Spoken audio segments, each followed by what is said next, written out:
So hello everyone, welcome to textbook super coaching. तर विद्यार्थी मित्र आणि मैत्रिणींनो, या लेक्चरमध्ये आज आपल्याला ज्या उरलेल्या शासकीय योजना आहेत, मग याच्यामध्ये काही जुन्या आहेत आणि काही नवीन योजना ज्या आपल्या पाठीमागच्या 2 भागांमध्ये सुटल्या होत्या. राइट, जसं की ऑपरेशन ग्रीन्स, नंतर पीएम कुसुम योजना. तर या योजना सुद्धा आपण याच्यामध्ये कव्हर करणार आहोत, ज्या एक्झामच्या दृष्टिकोनातून म्हणजे येणारी जी राज्यसेवा पूर्व परीक्षा आणि कंबाईन पूर्व परीक्षेच्या दृष्टिकोनातून अतिशय महत्त्वाच्या असणार आहेत. तुम्हाला योजनांवरती जर क्वेश्चन आले तर या लेक्चर्सच्या बाहेर तुमची योजना जाणार नाही, याची मी तुम्हाला गॅरंटी देतो. फक्त हे लेक्चर्स तुम्ही व्यवस्थित करा, तुमच्या मित्रमैत्रिणींना देखील शेअर करा, जेणेकरून त्यांना पण याचा फायदा होईल. तर हे लेक्चर सुरू करण्याअगोदर फक्त तुमचे 30 सेकंद घेतो. बघा, आपण 2027च्या दृष्टिकोनातून एमपीएससी कंबाईन ग्रुप बी आणि ग्रुप सी साठी आपण एक कोर्स लॉन्च केलेला आहे, ज्याच्यामध्ये तुम्हाला पूर्व मुख्य ची सगळी तयारी आपण याच्यामध्ये या इंटिग्रेटेड बॅचमध्ये आपण करून घेणार आहोत. तर या बॅचमध्ये तुम्हाला जर एन्क्वायरी करायची असेल किंवा या बॅचची पूर्णपणे माहिती हवी असेल, तर या नंबरवरती मला एक मेसेज करा किंवा तुम्हाला इव्हन आपल्या ग्रुपमध्ये ॲड व्हायचं असेल तर या नंबरवरती मेसेज करा. तिथं तुम्हाला याच्या नोट्स पण मिळून जातील आणि तुम्हाला कोर्सबद्दल, फीसबद्दल सगळी माहिती दिली जाईल. राईट, फीस फार कमी आहे या कोर्सची, म्हणजे विद्यार्थ्यांना परवडेल अशाच याच्यामध्ये आपण फीस ठेवलेली आहे. एकदम कमी फीस, म्हणजे लेस दॅन 10,000 फीस आहे याची. राईट, सो त्याच्यामध्ये पण तुम्हाला म्हणजे तुम्ही एक कॉल करा किंवा एक मेसेज करा, तुम्हाला त्याचे डिटेल्स सगळे मी देतो. इव्हन तुम्ही ती हप्त्यामध्ये पण तुम्ही फीस भरू शकता. ओके, तर आपण मग आपल्या लेक्चरला सुरुवात करू. तर पहिलीच योजना आपल्याला बघायची ती म्हणजे पीएम कुसुम योजना, प्रधानमंत्री किसान ऊर्जा सॉरी प्रधानमंत्री किसान ऊर्जा सुरक्षा एवं उत्थान अभियान महाअभियान. पीएम कुसुम योजना ही कशासाठी सुरू करण्यात आलेली आहे? तर बघा, आपण म्हणजे भारताने 2047 पर्यंत भारताला विकसित भारत बनवायचंय. सो त्याच्यामध्ये ऊर्जा क्षेत्राचं सुद्धा आपल्याला काय करायचंय, म्हणजे टार्गेट आपण जे डिसाईड केलेले ते आपण आपल्याला कंप्लीट करायचंय.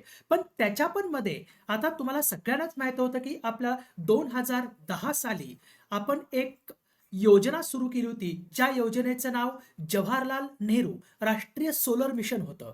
त्या योजनेअंतर्गत आपण एकूण 100 गिगावॅट सोलर ऊर्जेचं उद्दिष्ट ठेवलं होतं 2022 पर्यंत. आणि हे आपल्याला ह्याच्यामध्ये 100 गिगावॅट पैकी 60 गिगावॅट हे सोलर पॉवर प्रोजेक्टद्वारे आणि 40 गिगावॅट हे रूफटॉप पॅनल्सद्वारे आपल्याला ते म्हणजे पूर्णपणे कव्हर करायचे होते. सो आता याच्याही पलीकडे जाऊन गव्हर्नमेंटनी काय केलेलं आहे, जे शेती क्षेत्रामध्ये सुद्धा जे आपल्याकडे इंजिन वापरून किंवा मोटर वापरून आपण जे पाणी म्हणजे शेतीला पाणी देतो, तर तिथं आता सौर पंप पूर्णपणे बसवण्याची ही योजना आहे. तर मार्च 2019 मध्ये ही योजना सुरू करण्यात आलेली आहे. शेतकऱ्यांना सौर पंप बसवण्यासाठी, त्यांना सिंचन सुविधा त्यांच्या सुधारवण्यासाठी त्यांना अनुदान देणे हे महत्त्वाचा या योजनेचा उद्देश आहे. तसंच शेती क्षेत्राला डिझेल मुक्त बनवणे, कारण बरेच शेतकरी जे इंजिन वापरतात ते त्या इंजिनमध्ये ते डिझेल वापरतात. राईट, सो त्याच्यामुळे डिझेल मुक्त बनवून प्रत्येक शेतीमध्ये किंवा प्रत्येक शेतकऱ्याच्या विहिरीवरती सौर पंप बनवून बसून त्याच्याद्वारे काय करायचं, पूर्णपणे शेतीला पाणी द्यायचं किंवा सिंचनाच्या सुविधा उपलब्ध करून द्यायच्या. शेतकऱ्यांचं उत्पन्न वाढवणे आणि त्यांना आत्मनिर्भर बनवणे ही त्याची काय उद्दिष्ट आहेत. तर याचं टार्गेट काय ठेवलेलं आहे या योजनेअंतर्गत, मार्च 2026 पर्यंत, म्हणजे आता मार्च संपत आलेला आहे, तर मार्च 2026 पर्यंत एकूण 34,800 मेगावॅट ऊर्जा क्षमता निर्माण करण्याचं उद्दिष्ट ठेवलेलं आहे. आणि त्याच्यासाठी सेंट्रल गव्हर्नमेंटने 34,422 कोटी एवढं अर्थसहाय्याची तरतूद केलेली आहे. सो हे तुम्हाला दोन्ही काय करायचे लक्षात ठेवायचं आहे. तर ही योजना जी आहे नवीन आणि नवीनीकरणीय ऊर्जा मंत्रालय अंतर्गत राबवण्यात येते.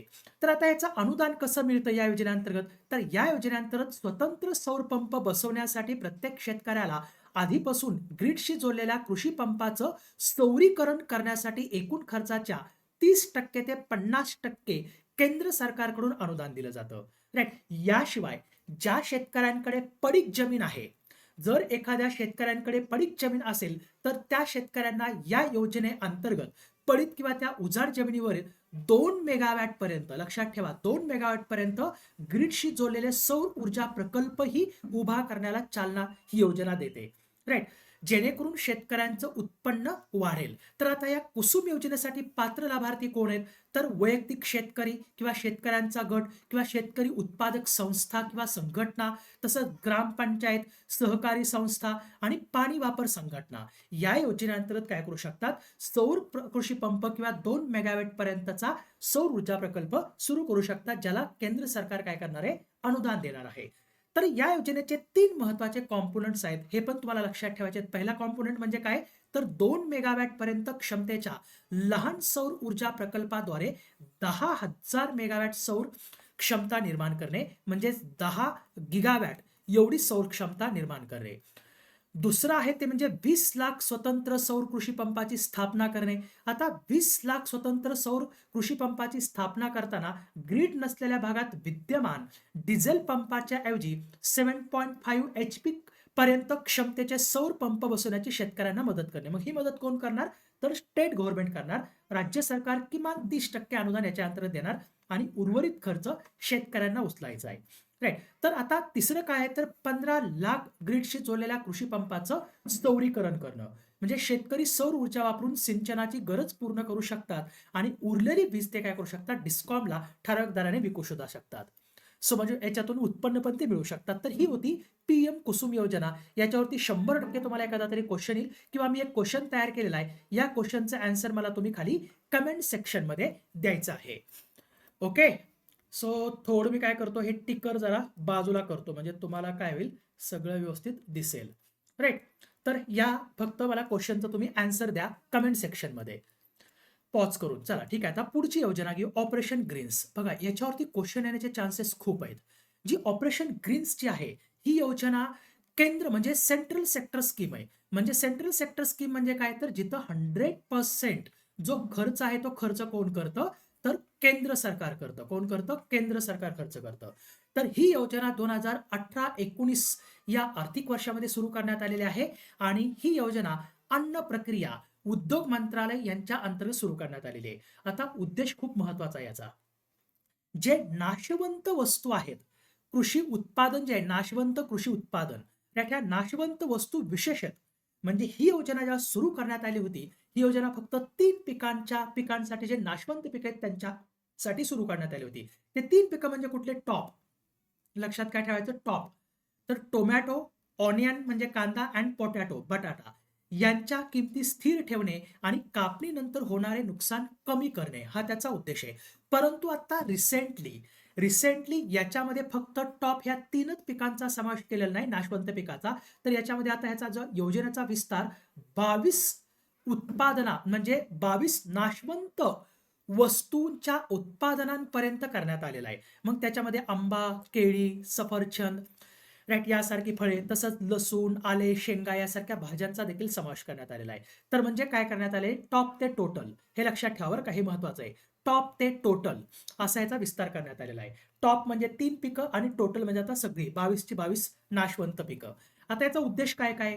तर ही योजना शेतकऱ्यांना योग्य दर मिळावा आणि ग्राहकांना सातत्यपूर्ण पुरवठा मिळावा यासाठी दीर्घकालीन पायाभूत सुविधा विकास तसेच अल्पकालीन वाहतूक साठवण अनुदानांद्वारे कार्य करते. राईट. ही योजना अन्न वाया जाणे कमी करणे तसंच बाजारातील किमती स्थिर ठेवणे आणि पुरवठा साखळी व्यवस्थापन सुधारून शेतकऱ्यांचं उत्पन्न वाढवणे याचं उद्दिष्ट ठेवते. तर हे लक्षात ठेवण्याचा प्रयत्न करा. आता ऑपरेशन ग्रीन्स अंतर्गत 2 मुख्य उद्दिष्टे आहेत. एक म्हणजे लॉंग टर्म इंटरव्हेन्शन आणि एक म्हणजे शॉर्ट टर्म इंटरव्हेन्शन. दीर्घकालीन हस्तक्षेपाद्वारे गव्हर्नमेंट काय करणार आहे? तर शेतकरी उत्पादक संघटना मजबूत करणे, कृषी लॉजिस्टिक्स विकसित करणे आणि साठवण सुविधा उभारणे. एकात्मिक मूल्य साखळी विकास प्रकल्पांतर्गत. तसंच अल्पकालीन हस्तक्षेपांतर्गत काय करणार आहे? तर अचानक किमती घसरणे किंवा तुटवडा निर्माण झाल्यास पात्र पिकांसाठी वाहतूक आणि साठवण खर्चावरती 50% अनुदान दिलं जाणार आहे. जेणेकरून त्या पिकांचा नाशवंत पदार्थांचा जे आहे ते पूर्णपणे त्यांचा तुटवडा निर्माण होऊ नये.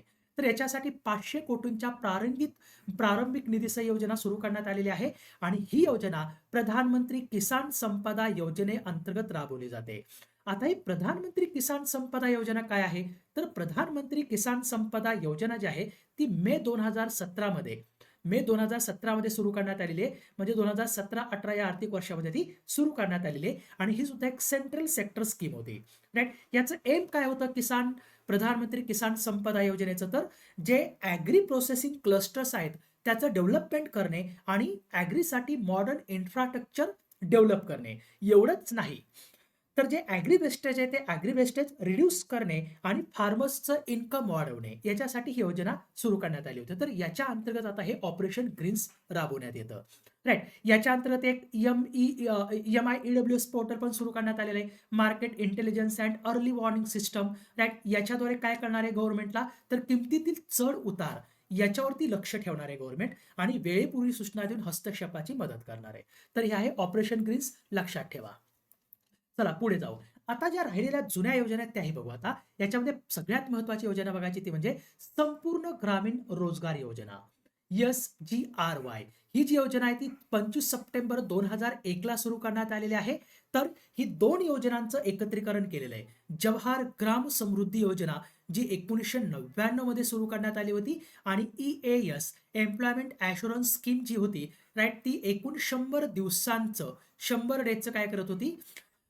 तर ग्रामीण भागातील जे गरीब कुटुंब आहेत त्यांना 100 दिवसांचा रोजगार पुरवण्याचं आश्वासन देत होती. तर या दोन योजनांचं एकत्रीकरण करून संपूर्ण ग्रामीण रोजगार योजना 2001 ला सुरू करण्यात आली होती. परंतु ती पुढं जी आपली 2005 मध्ये नरेगा स्कीम सुरू करण्यात आली, राष्ट्रीय ग्रामीण रोजगार हमी योजना, त्याच्यानंतर ती विलीन करण्यात आली होती. आता एक गोष्ट लक्षात ठेवा, जी MG नरेगा आहे, MG नरेगा आणि विकसित भारत जी रामजी याच्यासाठी मी एक सेपरेट लेक्चर याच चॅनलच्या व्हिडिओ सेक्शनमध्ये टाकलेलं आहे. तर ते लेक्चर बघून घ्या, कारण त्या योजना मी इथं कव्हर करणार नाही, कारण त्याच्यावरती ऑलरेडी मी एक लेक्चर बनवलेलं आहे. 15च मिनिटाचं आहे, तेवढं बघून घ्या. राईट. तर आता ह्या योजनेचं उद्दिष्ट काय? तर ग्रामीण भागामध्ये अतिरिक्त मजुरी आधारित रोजगार पुरवणे आणि अन्न सुरक्षा प्रोव्हाइड करणे, हे त्याचं प्राथमिक उद्दिष्ट आहे. मग ग्रामीण भागात मजुरी रोजगार कसा पुरवायचा? तर टिकाऊ सामुदायिक, राईट, सामाजिक आणि आर्थिक पायाभूत सुविधा निर्माण करणे आणि त्याच्यातून रोजगार निर्मिती करणे. तर ही योजना केंद्र पुरस्कृत आहे. केंद्र पुरस्कृत म्हणजे काय? तर केंद्र आणि राज्याचा दोघे मिळून खर्च उचलतात.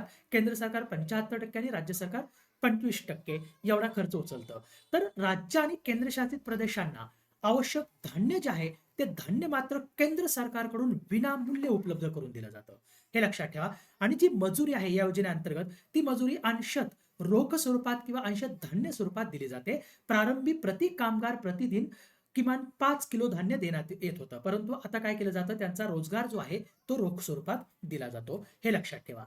आता या योजनेचे लक्षित गट कोणते? Target groups. तर हस्तमजुरीवर आधारित अकुशल कामाची गरज असलेल्या सर्व ग्रामीण गरीब याच्या अंतर्गत काय करू शकतात? नावनोंदणी करू शकतात. आणि महिलांसाठी तर 30% आरक्षणाची सुविधा केलेली आहे. तसंच SC आणि ST साठी विशेष तरतुदी करण्यात आलेल्या आहेत. तर हे लक्षात ठेवण्याचा प्रयत्न करा. चला पुढची योजना आता प्रधानमंत्री ग्राम सडक योजना बघू. राईट. ही फॉर रुरल डेव्हलपमेंट, ग्रामीण विकासासाठी प्रधानमंत्री ग्राम सडक योजना 25 डिसेंबर 2000 रोजी सुरू करण्यात आलेली आहे. खूप महत्वाची योजना आहे. आता ही प्रधानमंत्री ग्राम सडक योजना जी आहे, ही याच्यासाठी क्रायटेरिया काय, याच्यावरती क्वेश्चन विचारला जातो. तर बघा, 500 किंवा त्याहून अधिक लोकसंख्या असलेल्या आणि अद्याप रस्त्याने न जोडलेल्या वस्त्या आणि गावांना रस्त्याने जोडणे. परंतु हे कुठं? तर हे प्लेन एरियामध्ये, हे प्लेन एरियामध्ये. ओके. प्लेन एरिया स्टेटमध्ये 500 किंवा त्याहून अधिक लोकसंख्या असलेल्या आणि अद्याप रस्त्याने न जोडलेल्या वस्ती किंवा गावांना रस्त्याने जोडणे. तर जे उत्तर पूर्व राज्य आहेत आणि जे हिमालयन राज्य आहेत आणि हिमालयन केंद्रशासित प्रदेश यांच्यासाठी क्रायटेरिया काय आहे? तर इथं लोकसंख्येचा निकष कमी करून तो 2001च्या जनगणनेनुसार 250 किंवा किती?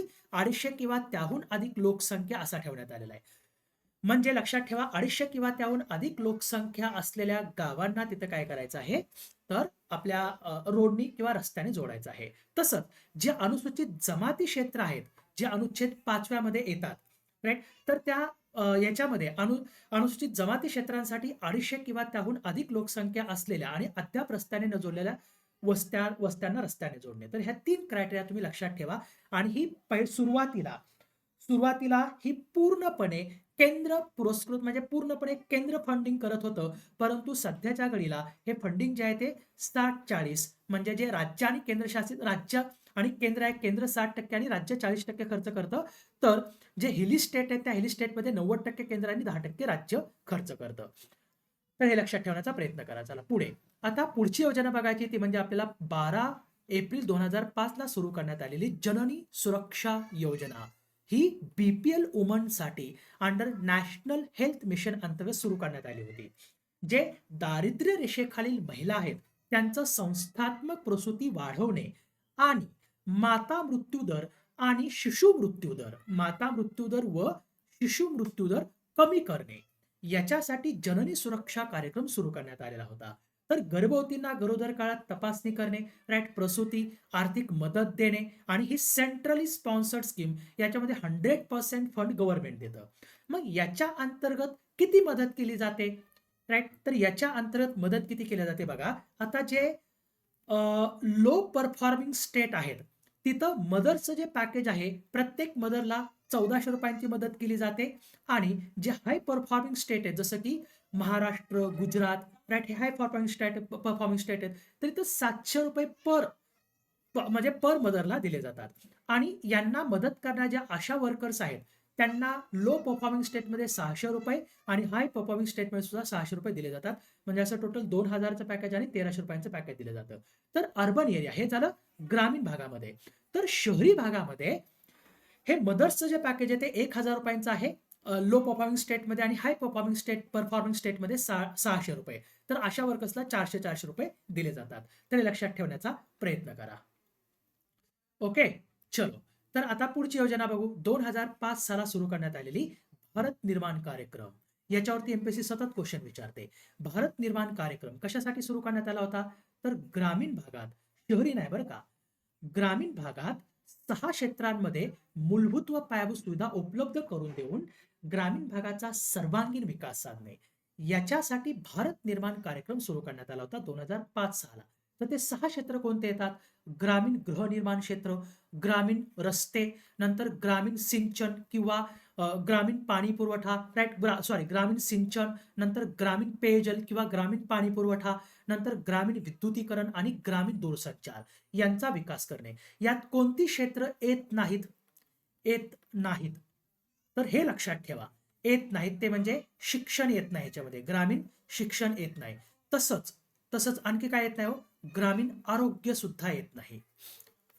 राईट, कारण त्याच्यासाठी वेगळ्या योजना सुरू करण्यात आलेल्या आहेत. शिक्षणासाठी ऑलरेडी आपल्याकडे कायदा राईट टू एज्युकेशन ऍक्ट आहे आणि आरोग्यासाठी नॅशनल हेल्थ मिशन आहे.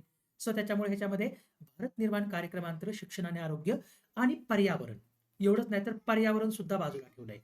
पर्यावरण याच्यामध्ये हे येत नाही, लक्षात ठेवा. चला पुढे जाऊ. आता पुढची योजना बघायची ती म्हणजे 3 डिसेंबर 2005 ला सुरू करण्यात आलेली आणि 2014 ला क्लोज करण्यात आलेली जेन्नुरम जवाहरलाल नेहरू राष्ट्रीय शहरी पुनरुत्थान अभियान, जी 10व्या पंचवार्षिक योजना काळामध्ये सुरू करण्यात आली होती. तर इथं शहरी भागामध्ये संपूर्ण पायाभूत सुविधांचा विकास करण्यासाठी, मग त्याच्यामध्ये ऊर्जा, दूरसंचार, रस्ते, पाणी पुरवठा, वाहतूक, स्वच्छता, घनकचरा व्यवस्थापन यांचा विकास करणे. नंतर वाहतूक, ओके, वाहतूक वाहतूक म्हणजे हे बघा, तुम्हाला आता जर तुम्ही 2012, 13, 14 मध्ये जर पुण्यामध्ये राहत असतील तर त्यावेळेस तुम्हाला प्रत्येक बसवरती जेन्नुरमचं छायाचित्र दिसायचं. अशा बस सुद्धा जेन्नुरम मधून देण्यात आल्या होत्या, Jawaharlal Nehru national urban renewal mission. परंतु आता हे क्लोज करण्यात आलेलं आहे. राईट, लक्षात ठेवा. आता पुढची योजना बघू जी खूप महत्वाची आहे. 10व्या पंचवार्षिक योजने काळामध्ये एप्रिल 2005 मध्ये राजीव गांधी ग्रामीण विद्युतीकरण योजना सुरू करण्यात आलेली आहे. आता राजीव गांधी ग्रामीण विद्युतीकरण योजनेचं उद्दिष्ट काय होतं?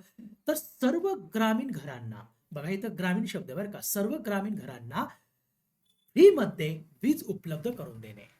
राईट, जे ग्रामीण भागातील जे बीपीएल कुटुंब आहेत, राईट, त्यांना फ्री इलेक्ट्रिसिटी प्रोव्हाइड करणे. तर या योजनेअंतर्गत 1.10 लाख अविद्युतीकृत किंवा अपूर्णपणे विद्युतीकृत गावांचे विद्युतीकरण करणे आणि 2.30 कोटी बीपीएल म्हणजेच गरिबी रेषेखालील घरांना मोफत वीज जोडणी देण्याचं लक्ष ठेवण्यात आलं होतं. राइट. तर कार्यक्रमाच्या अंतर्गत भारत सरकारच्या द्वारे 90% अनुदानाच्या स्वरूपामध्ये आणि राज्य सरकारांना ग्रामीण विद्युतीकरण निगमाकडून 10% कर्जाच्या स्वरूपात अनुदान प्रदान करण्यात येतं. म्हणजे 90-10% खर्च करण्यात येतो. 90-10. राइट. तर आता ही योजना जी आहे ती 2005 मध्ये, ही योजना 2005 मध्ये लॉन्च करण्यात आली होती, परंतु आता 2014 मध्ये सुरू करण्यात आलेली नवीन योजना दीनदयाळ उपाध्याय ग्रामीण ज्योती योजना याच्यामध्ये ही काय करण्यात आलेली आहे, विलीन करण्यात आलेली आहे, किंवा याच राजीव गांधी ग्रामीण विद्युतीकरण योजनेचं आता नाव बदलण्यात आलेलं आहे आणि 2014 मध्ये नाव बदलून काय केलेलं आहे, दीनदयाळ उपाध्याय ग्राम ज्योती योजना. चला आता 11व्या पंचवार्षिक योजना काळात 2009 मध्ये शिक्षणाचा अधिकार कायदा सुरू करण्यात आलेला आहे, RTE, right to education act. हे तर तुम्हाला सगळ्यांना माहिती आहे. 6 ते 14 वर्ष वयोगटातील मुलांना शिक्षणाचा मूलभूत हक्क दिलेला आहे. सो त्याच्यामुळे आपल्याला काय करायचं आहे, सर्वांना शिक्षणाचा अधिकार या कायद्यानुसार सर्व खाजगी शाळांना अल्पसंख्याक संस्था वगळता गरीब आणि इतर श्रेणीतील मुलांसाठी 25% जागा राखून ठेवणं अनिवार्य करण्यात आलेलं आहे. आता लक्षात काय ठेवायचंय तुम्हाला, हा कायदा संसदेमध्ये कधी पास करण्यात आला, तर 4 ऑगस्ट 2009 ला मंजूर करण्यात आला आणि हा लागू कधी करण्यात आला ही डेट विसरू नका. 1 एप्रिल 2010 पासून संपूर्ण भारतामध्ये लागू करण्यात आला, इन्क्लुडिंग महाराष्ट्र. बस एवढंच लक्षात ठेवा. चला आता पुढे जाऊ. आता राष्ट्रीय अन्न सुरक्षा अभियान आपल्याला बघायचंय. राष्ट्रीय अन्न सुरक्षा अभियान आणि त्याच्यानंतरचा 2013चा नॅशनल फूड सिक्युरिटी ऍक्ट, दोन्ही वेगवेगळे हे बघायचे. तर राष्ट्रीय अन्न सुरक्षा अभियान जे आहे ते 2007-8 मध्ये सुरू करण्यात आलं होतं आणि याचा उद्देश काय होता हे लक्षात ठेवा. तांदूळ, गहू आणि डाळींचं उत्पादन वाढवणे. कशा कशाचं? तांदूळ, गहू आणि डाळींचं उत्पादन वाढवणे. तर उद्दिष्ट काय? तर उद्दिष्ट साध्य करण्यासाठी शेतीखालील क्षेत्रवाढ करणे, उत्पादन क्षमता वाढवणे, मातीची सुपीकता पुनर्स्थापित करणे, रोजगाराच्या संधी निर्माण करणे आणि शेतीस्तरीय अर्थव्यवस्था सुधारणे या उपयोजना सुरू करण्यात आल्या आहेत. परंतु या राष्ट्रीय अन्न सुरक्षा अभियानाचं जे नाव आहे ते 2024 मध्ये राष्ट्रीय अन्न सुरक्षा आणि पोषण अभियान असं करण्यात आलेलं आहे.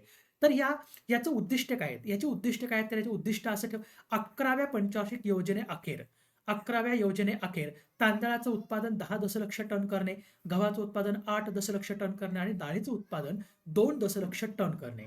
तर 12व्या पंचवार्षिक योजनेअंतर्गत अतिरिक्त 25 दशलक्ष टनाचं लक्ष ठेवण्यात आलेलं आहे आणि केंद्र पुरस्कृत योजना आहे, ज्याच्या अंतर्गत केंद्र आणि राज्य दोघे मिळून खर्च करतात. राईट. आता राष्ट्रीय अन्न सुरक्षा अभियानांतर्गत नंतर जे कोर क्रिल्स आहेत, जसं की मेज, बरेली, मिलेट्स हे पण ऍड करण्यात आले होते आणि कमर्शियल क्रॉप्स जसे कॉटन, शुगर कॅन आणि ज्यूट पण याच्यामध्ये 2014-15 मध्ये under national food security mission अंतर्गत आणले होते. परंतु त्याच्यासाठी 18-19 मध्ये त्यांनी national food security mission, core क्रिल्स आणि सब मिशन ऑन न्यूट्रिकिल्स साठी असे वेगळे त्यांनी जाहीर करण्यात आले. सो त्याच्यामुळे लक्षात ठेवा की बाबा हे फक्त राष्ट्रीय अन्न सुरक्षा अभियान तांदूळ, गहू आणि डाळींचं उत्पादन वाढवणे याच्यासाठी आहे. पुढे जाऊ.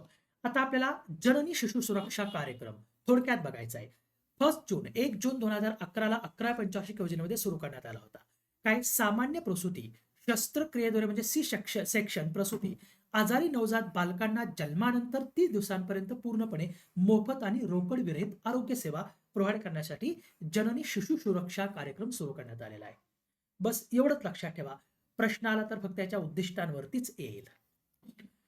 राष्ट्रीय ग्रामीण पेयजल कार्यक्रम हा 1 एप्रिल 2009 ला सुरू करण्यात आला होता. एवढंच लक्षात ठेवा. आणि याचा उद्देश काय? तर प्रत्येक ग्रामीण व्यक्तीस पिण्याचे, स्वयंपाकासाठी आणि इतर घरगुती वापरासाठी सुरक्षित आणि पुरेसे पाणी सातत्याने उपलब्ध करून देणे.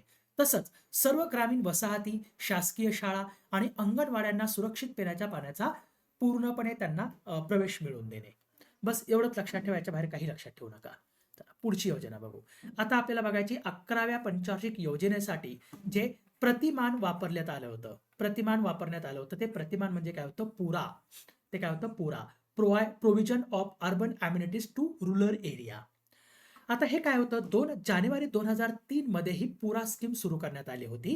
राईट. ह्याचा फर्स्ट पायलट फेज लॉन्च करण्यात आला होता आणि याचे इम्प्लिमेंटेशन नंतर 2004-5 पासून सुरू करण्यात आलं. नंतर पुरा 2.0 हे 2012 मध्ये लॉन्च करण्यात आलं होतं. परंतु आता पुरा ऐवजी काय करण्यात, पुराला आता रिप्लेस केलेला आहे श्यामाप्रसाद मुखर्जी रुर्बन मिशननी. आता ही पुरा स्कीम काय होती?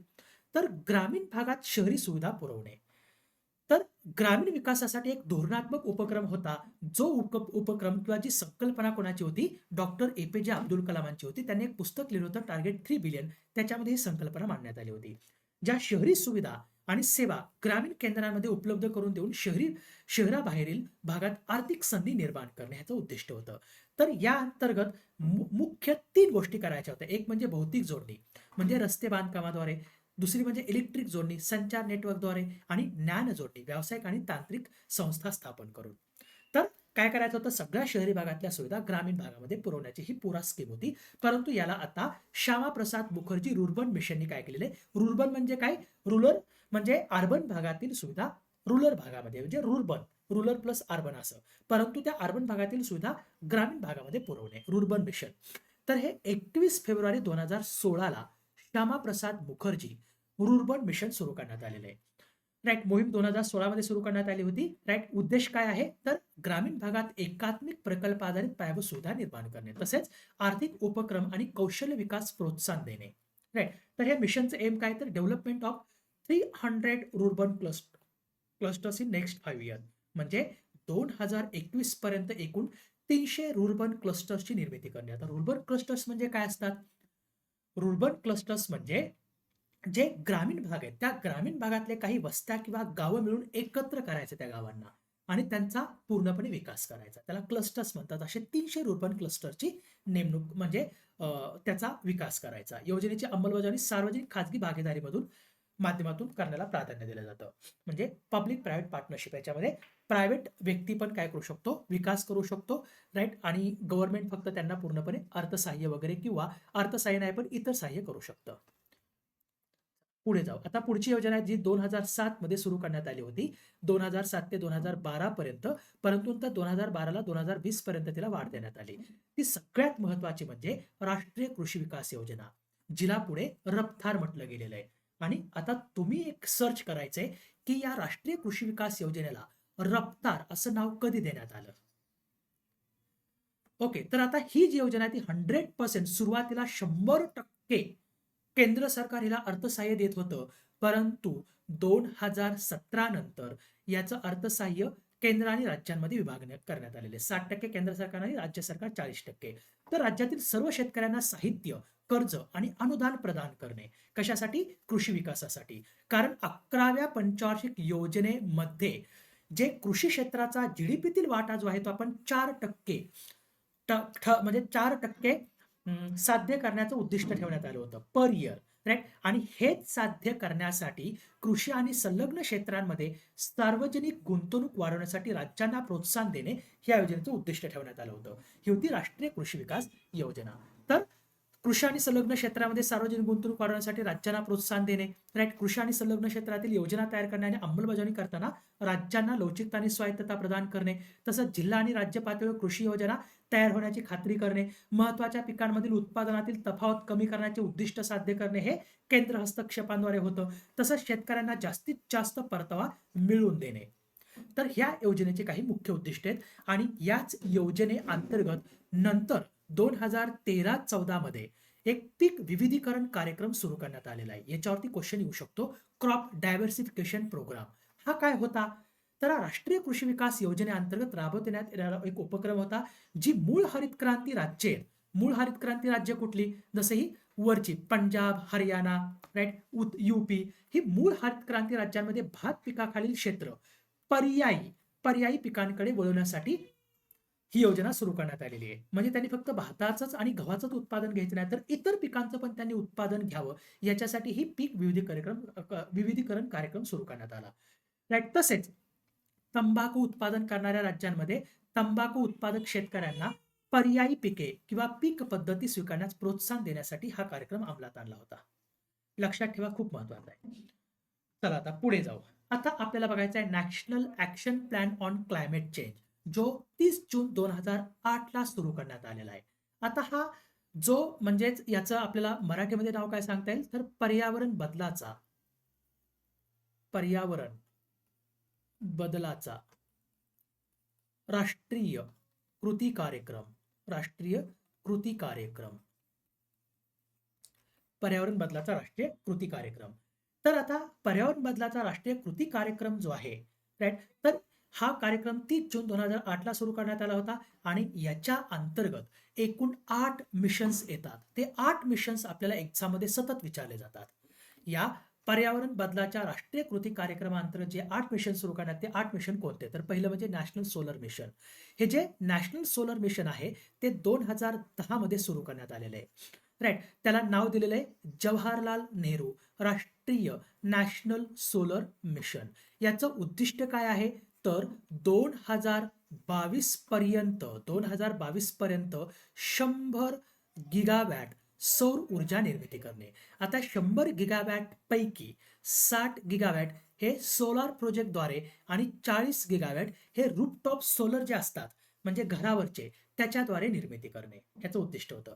दुसरं आहे national mission on enhanced energy efficiency. आता ही national mission for enhanced energy efficiency हा जो प्रोग्राम आहे तो प्रोग्राम हा जो प्रोग्राम आहे साधारणतः हा सुरू करण्यात आलेला आहे. जस्ट मला एक मिनिट द्या, एकदा चेक करतो मी, किंवा तुम्ही चेक करा. आता काय करा, तुम्ही काही गोष्टी चेक करा म्हणजे तुम्हाला पण थोडं तुमच्या हाताला काम येईल. फक्त मी तुम्हाला हे मिशन सांगतो आणि हे जे मिशन मी तुम्हाला सांगतोय ते कधी सुरू करण्यात आले आणि कशासाठी सुरू करण्यात आले थोडक्यात फक्त लक्षात ठेवून द्या. पहिलं तर मी सांगितलं. दुसरं आहे national mission for enhanced energy efficiency. तिसरं आहे national mission on sustainable habitat. नंतर नॅशनल वॉटर मिशन. राईट. नंतर national mission for sustaining the Himalayan ecosystem. National mission for green India. National mission for sustainable agriculture and national mission on strategic knowledge for climate change. असे एकूण 8 मिशन या national action plan on climate change अंतर्गत सुरू करण्यात आले होते. तरी आठीच्या आठी तोंडपाठ ठेवा. क्वेश्चन आला तर तुम्हाला ऑलरेडी त्याच्यावरती 2 ते 3 वेळा क्वेश्चन आलेला आहे आणि परत पण क्वेश्चन याच्यावरती येऊ शकतात. ओके. तर आता पुढची योजना बघू आपण. 2017 साली ग्रामीण भागातील घरांमध्ये किंवा ग्रामीण भागाला डिजिटल साक्षर करण्यासाठी 2017 मध्ये पीएमजी दिशा प्रधानमंत्री ग्रामीण डिजिटल साक्षरता अभियान सुरू करण्यात आलं होतं 12व्या पंचवार्षिक योजनेअंतर्गत. तर याचं उद्दिष्ट काय होतं? तर 6 कोटी, किती? 6 कोटी ग्रामीण घरांमध्ये डिजिटल साक्षरता निर्माण करणे. कधीपर्यंत? तर 31 मार्च 2020 पर्यंत 6 कोटी घरांमध्ये डिजिटल साक्षरता निर्माण करणे. म्हणजे त्यांना काय करायचं? प्रशिक्षण द्यायचं. तर याच्यामध्ये 3 टार्गेट ठरवण्यात आले, 1, 2 आणि 3.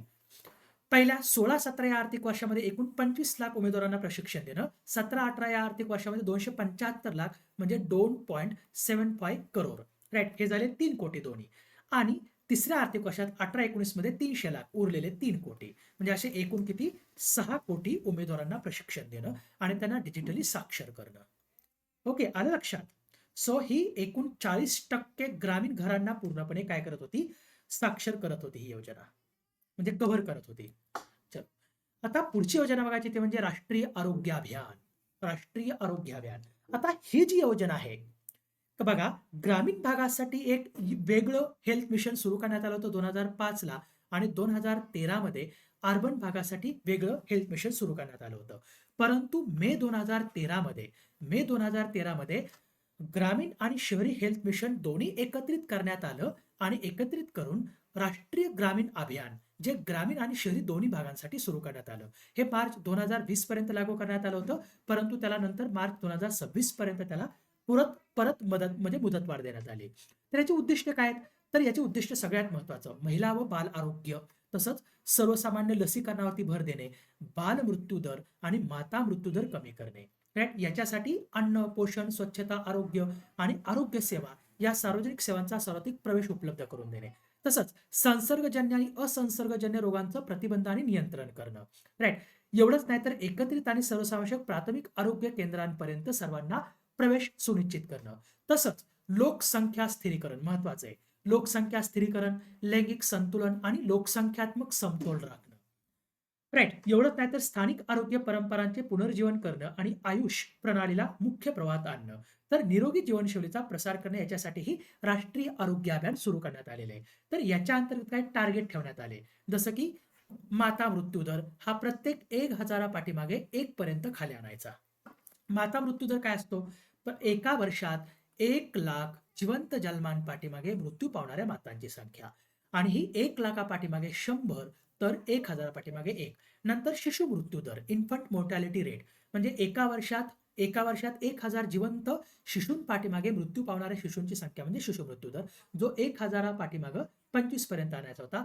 टोटल फर्टिलिटी रेट, जन्मदर 2.1. नंतर ॲनिमियाचं प्रमाण कमी करणे, नंतर reduce mortality, child mortality and maternal mortality.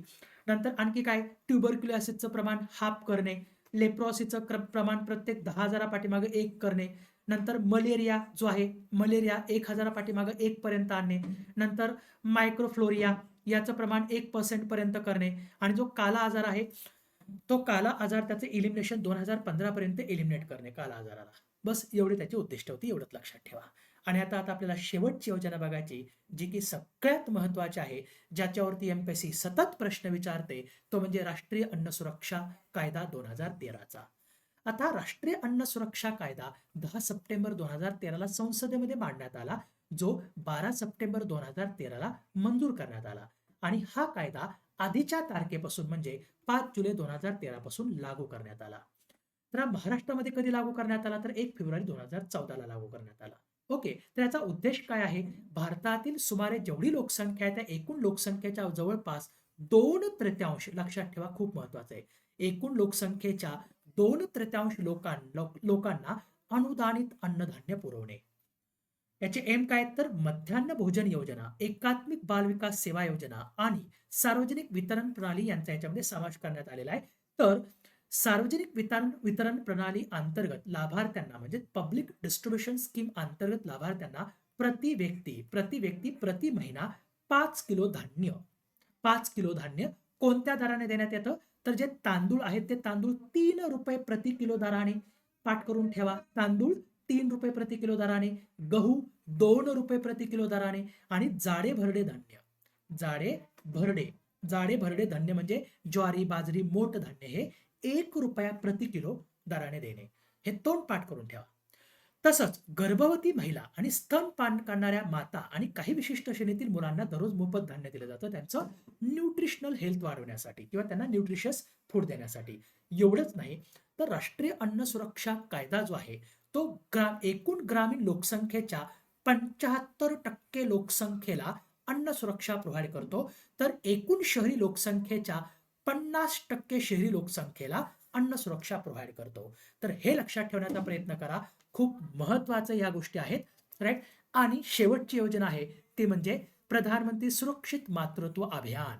हे कशासाठी सुरू करण्यात आलेले, तर या अभियानाचं उद्दिष्ट म्हणजे काय, तर सुरक्षित गर्भधारणा आणि सुरक्षित प्रसूतीद्वारे माता मृत्यूदर आणि बाल मृत्यूदर कमी करणे, राईट. याच्या अंतर्गत देशभरातील सुमारे 3 कोटी गर्भवती महिलांना विशेष मोफत प्रसूतीपूर्व आरोग्य सेवा दिली जाते, ज्या योगे जोखमीच्या गर्भधारणांचे निदान आणि प्रतिबंध करता येते. तर ही युनिसेफच्या मदतीने राबवण्यात येणारी नोव्हेंबर 2016ला सुरू केलेली प्रधानमंत्री सुरक्षित मातृत्व अभियान. तर लक्षात ठेवण्याचा प्रयत्न करा. सो आय होप की तुम्हाला सगळ्या गोष्टी, सगळ्या योजना व्यवस्थित समजल्या असतील. जास्तीत जास्त तुमच्या मित्रमैत्रिणींपर्यंत शेअर करा आणि त्यांना पण ह्याचा लाभ घेऊ द्या, आणि सगळ्यांनी लाईक करायला विसरू नका. आणि सगळ्यात महत्वाचं, जसं मी मगाशी तुम्हाला सांगितलं की आपण 2027च्या दृष्टिकोनातून कंबाईन ची इंटिग्रेटेड बॅच लॉन्च केलेली आहे. या बॅचला जर ऍडमिशन घ्यायचं असेल तर या नंबरवरती कॉन्टॅक्ट करा. जर आमच्या थ्रू तुम्ही ऍडमिशन घेतलं तर तुम्हाला जास्त डिस्काउंट मिळतो, तुम्हाला फायदा होतो, राईट. सो त्याच्यामुळे काय करा, या नंबरवरती एक मेसेज करा, राईट. तुम्हाला माझी टीम किंवा मी तुम्हाला स्वतः कॉल करतो किंवा आपण स्वतः बोलू आणि तुम्हाला याची डिटेल्स पूर्णपणे माहिती मी देतो. So thank you so much. Have a great day.